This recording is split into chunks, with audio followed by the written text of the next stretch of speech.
नहीं है क्या है, यह महामंत्र है, मंत्र राज इसे कहते हैं। यह भगवान विष्णु का प्रिय मंत्र है। जो भी मनुष्य इस मंत्र को जपता है तो जपस्य परमो गुह्यो श्रूयता महेंद्रपात्मज यम शब्दराज। बेटा गुप्त मंत्र मैंने तुमको दे दिया।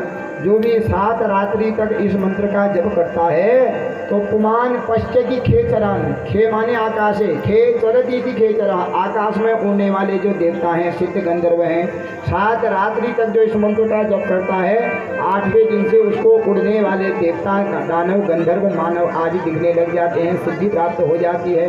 तो जो मनुष्य इसको मास जपता है उसको तो भगवत की प्राप्ति अवश्य हो जाती है, सभी देवता उसके अधीन हो जाते हैं। तो मंत्र का महत्व बतलाया तो ध्रुव जी कहने लगे महाराज मुझे भगवान कहाँ मिलेंगे, कहाँ जपूं मंत्र को। तो कह दिया तत्तात गच्छ भद्रम ते यमुनायास्तटं शुचिः पुण्यम मधुवनम यत्र सानिध्यम नित्यदा हरे।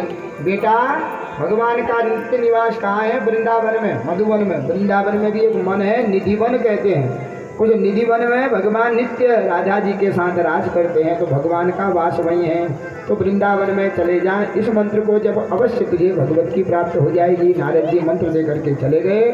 ध्रुव जी वृंदावन पहुंच गए, यमुना नदी में स्नान किया, उस मधुवन में चले गए और मधुवन में एक जगह बैठ गए, आचमन करके मंत्र को जप रहे हैं। अब कैसे जप रहे हैं ध्रुव जी? हम भी ध्रुव जी के साथ अपने मन को वृंदावन में ले चलते हैं। तो ध्रुव जी जप रहे हैं ओम नमो भगवते वासुदेवाय, ओम नमो भगवते वासुदेवाय, ओम नमो भगवते वासुदेवाय, ओम नमो भगवते वासुदेवाय, ओम नमो भगवते वासुदेवाय, ओम नमो भगवते वासुदेवाय, ओम नमो भगवते वासुदेवाय, ओम नमो भगवते वासुदेवाय, ओम नमो भगवते वासुदेवाय, ओम नमो भगवते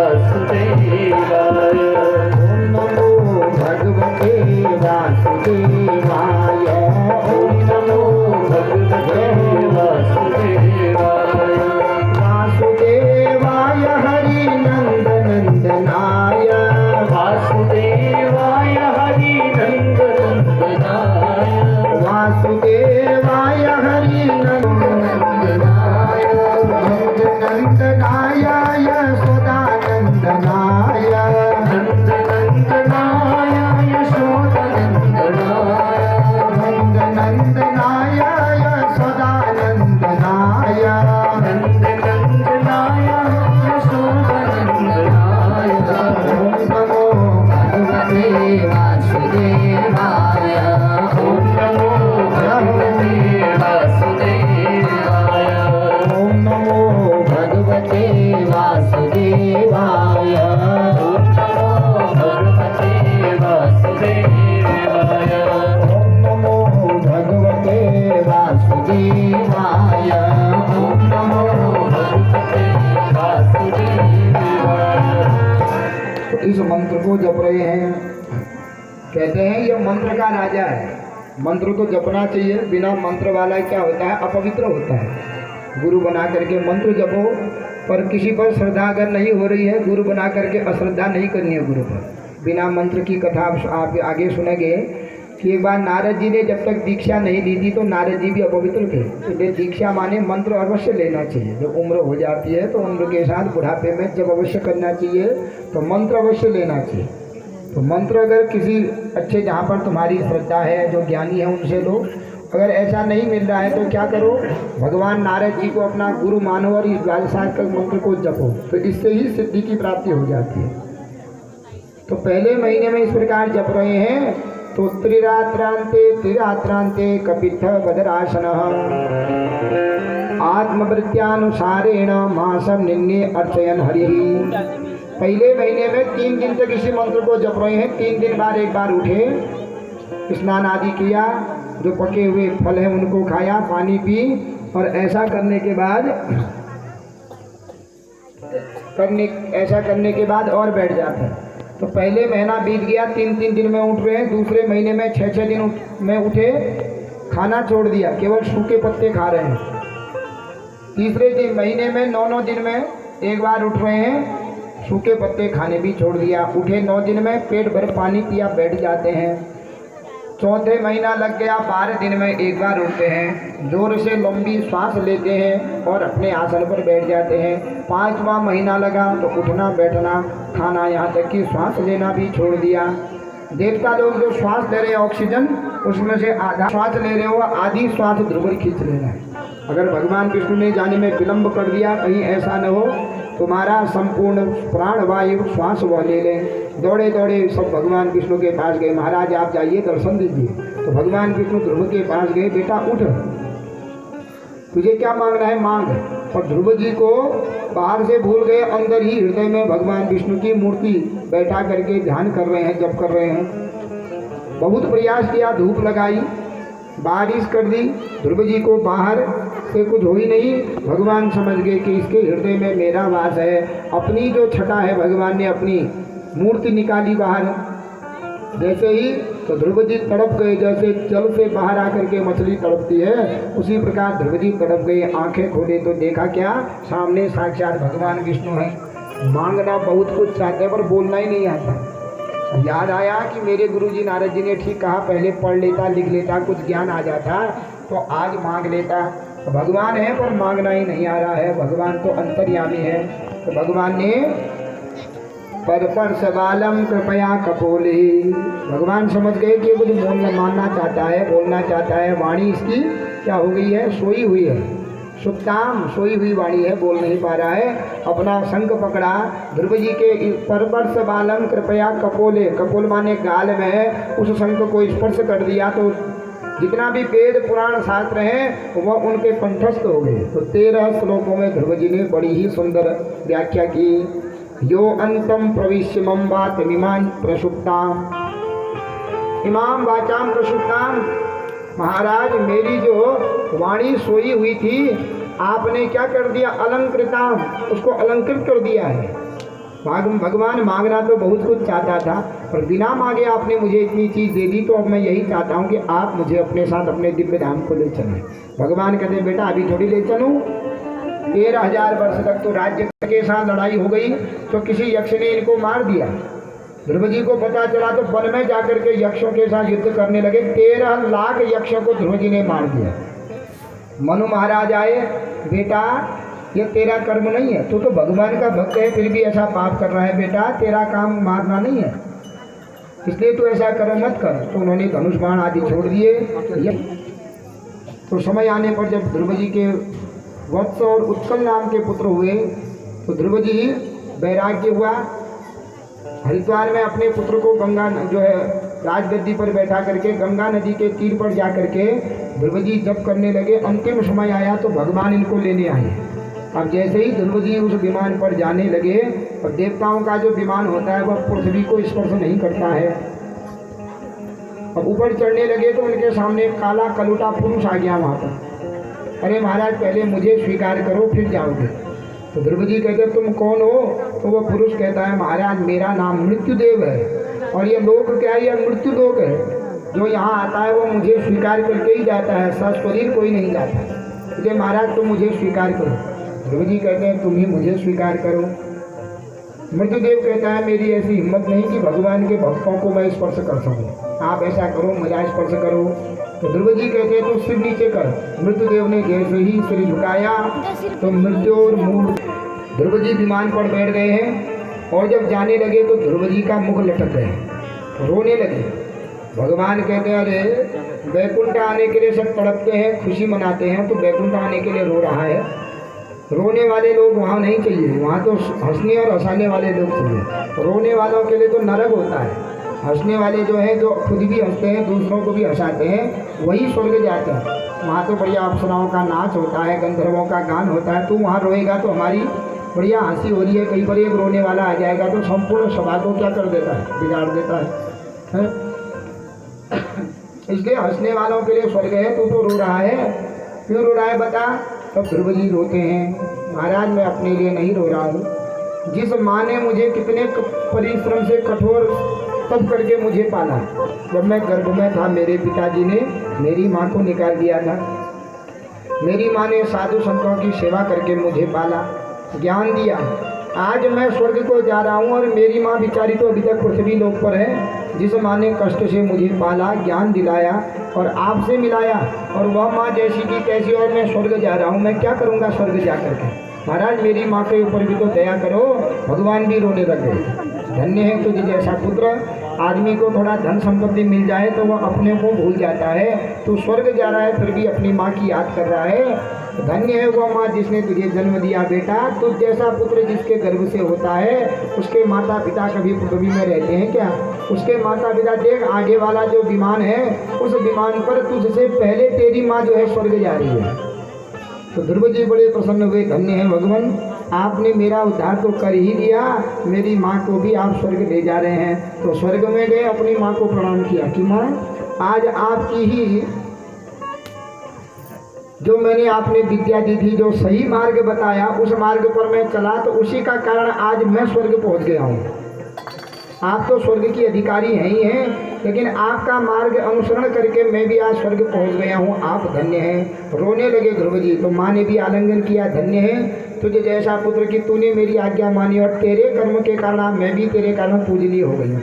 पुत्र माता पिता, अगर पुत्र अच्छा हो गया तो नरक में गए हुए माता पिता को भी स्वर्ग पहुंचा देता है, और पुत्र को पुत्र हो गया तो स्वर्ग के पितरों को भी नरक डाल देता है। धुंधकारी का आपने सुना कल, स्वर्ग में गए हुए पितर भी धुंधकारी के कर्म से नरक को चले गए।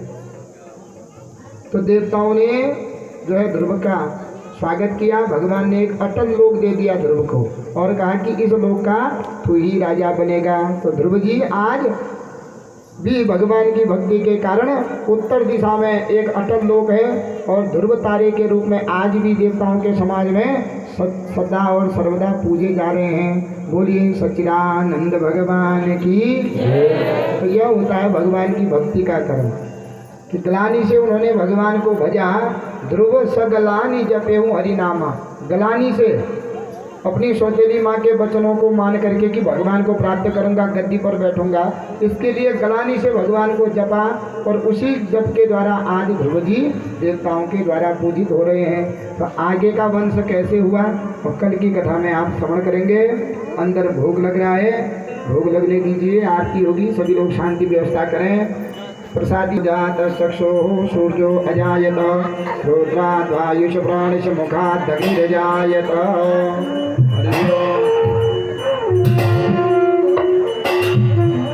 आओ भोग लगाओ मेरे प्रभु जी, आओ भोग लगाओ मेरे प्रभु जी, आओ भोग लगाओ मेरे प्रभु जी, आओ भोग लगाओ मेरे प्रभु जी। सब अमृत बन जाए मेरे प्रभु जी, सब अमृत बन जाए मेरे प्रभु जी, सब अमृत बन जाए मेरे प्रभु जी, अमृत बन जाए मेरे प्रभु जी। आओ भोग लगाओ नारायण जी, आओ भोग लगाओ मेरे प्रभु जी, सब अमृत बन जाए मेरे प्रभु जी, सब अमृत बन जाए मेरे प्रभु जी।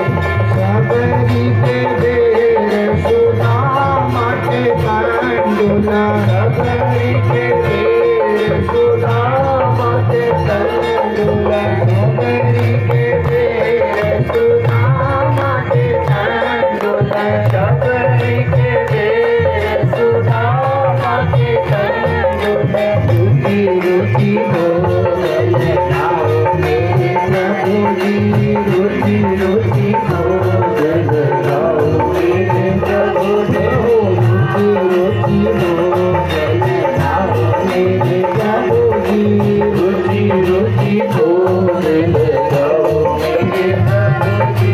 आओ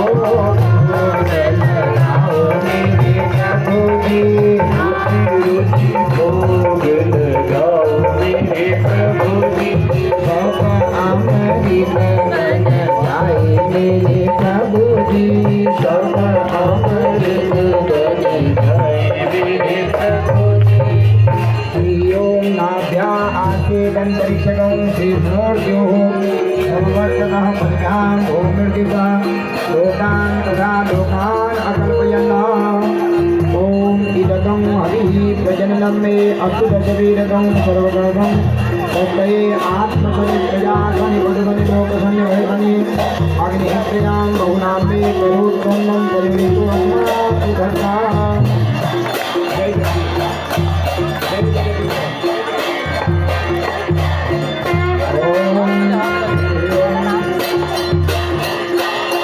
भागवत भगवान की है आरती पापियों को पाप से है आरती ये भागवत भगवान की है आरती पापियों को पाप से है आरती भागवत भगवान की है आरती पापियों को पाप से है आरती ये भागवत भगवान की है आरती पापियों को पाप से है आरती ये अमर ग्रंथ ये मुक्ति पंथ ये पंचम वेद निराला ब्रह्म ज्योति जलाने वाला ये अमर ग्रंथ ये मुक्ति पंथ ये पंचम वेद निराला तब ज्योति जगाने वाला ये अमर ग्रंथ ये मुक्ति पंथ ये पंचम वेद निराला नव ज्योति जलाने वाला ये अमर ग्रंथ ये मुक्ति पंथ ये पंचम वेद निराला तब ज्योति जगाने वाला हरि नाम यही हरि धाम यही हरि नाम यही हरि नाम यही हरि नाम यही हरि धाम यही हरि नाम यही हरि नाम यही जग के मंगल की आरती पापियों को पाप से है तारती भागवत भगवान की है आरती पापियों को पाप से है तारती भागवत भगवान की है आरती पापियों को पाप से है तारती पावन पुनीत पापों को मिटाने वाला हरि दर्श कराने वाला ये शांति गीत पावन पुनीत पापों को मिटाने वाला हरि दर्श कराने वाला ये शांति गीत पावन पुनीत पापों को मिटाने वाला हरि दर्श कराने वाला ये शांति गीत पावन पुनीत पापों को मिटाने वाला हरि दर्श कराने वाला ये सुख करनी ये दुख हरनी ये दुख हरनी ये सुख करनी ये दुख हरनी सुख हरनी दुख हरनी ये मधुसूदन की आरती पापियों को पाप से है तारती ये भागवत भगवान की है आरती पापियों को पाप से है तारती भागवत भगवान की है आरती पापियों को पाप से है तारती श्री भागवत भगवान की है आरती पापियों को पाप से है तारती ये मधुर बोल सतमंत्र बोल मार्ग दिखाने वाला बिगड़ी को बनाने वाला ये मधुर बोल दिखाने वाला बिगड़ी को बनाने वाला मधुर बोल सतमंत्र बोल मार्ग दिखाने वाला बिगड़ी को बनाने वाला ये मधुर बोल सतपंथ बोल सन्मार्ग बताने वाला बिगड़ी को बनाने वाला श्री राम यही घनश्याम यही श्री राम यही घनश्याम यही श्री राम यही घनश्याम यही श्री राम यही घनश्याम यही सबके महिमा की आरती पापियों को पाप से है तारती श्री भागवत भगवान आरती पापियों को पाप से है तारती भागवत भगवान की है आरती पापियों को पाप से है तारती ये कृष्ण भक्ति राधा की शक्ति है प्रीत सिखाने वाली हरि भक्ति जगाने वाली ये कृष्ण भक्ति राधा की शक्ति है प्रीत सिखाने वाली हरि भक्ति जगाने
का परमेश्वर सांगाय सायुधाय सशक्तिकाय सवाहनाय अखिल ब्रह्मांड नायकाय राधा स्वरी सर्वेश्वराय भगवान की जय श्रीमद् भागवत महापुराण की मूल नारायण स्वामी की जय नौलिंग भंजन देवता की जय कालसिक देवता की जय आदि शक्ति भगवती मैया की जय अपने अपने इष्ट देव भगवान की जय सदगुरुदेव भगवान की जय आज के आनंद की जय भक्त और उनकी भगवान की जय नमः पार्वती पतये हर हर राधे बोलिए साचे दरबार की